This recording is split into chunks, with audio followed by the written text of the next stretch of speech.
États-Unis, un grand jury confirme l'inculpation pour viol d'Harvey Weinstein. Arrivée d'Harvey Weinstein au commissariat du 1er arrondissement new-yorkais, ce 25 mai 2018. Reuters, Lucas Jackson. Un grand jury new-yorkais a validé mercredi 30 mai l'inculpation de Harvey Weinstein pour un viol et une fellation forcée, malgré les objections de l'avocat du producteur déchu qui estime que le procureur cède à la pression politique. 5 jours après s'être livré à la police, le producteur de films d'Hollywood est mis en cause par plus de 70 femmes. Il continue cependant de clamer son innocence. Avec notre correspondance à Washington, Anne Corpet, des dizaines de femmes ont témoigné avoir été victimes du prédateur sexuel d'Hollywood, mais deux seulement sont à l'origine de son inculpation. Elles restent anonymes. L'une a été violée en 2013 et l'autre agressée en 2014. Relire Affaire Harvey Weinstein, retour sur un scandale mondial. La majorité des autres faits qui sont reprochés à Harvey Weinstein sont trop anciens et désormais prescrits.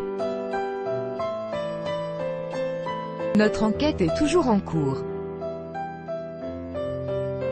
Nous incitons vivement les victimes qui ne se sont pas manifestées à le faire, a néanmoins déclaré le procureur de New York, Cyril Vance, qui a ajouté, pour l'accusé, cette inculpation est un pas de plus vers l'obligation de rendre des comptes, après son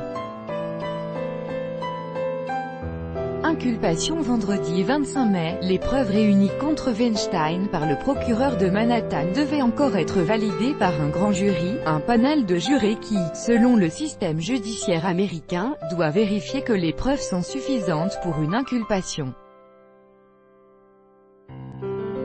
C'est ce qui s'est passé mercredi lorsque le panel a voté pour inculper Harvey Weinstein, a indiqué le procureur de Manhattan, Cyrus Vance, dans un communiqué.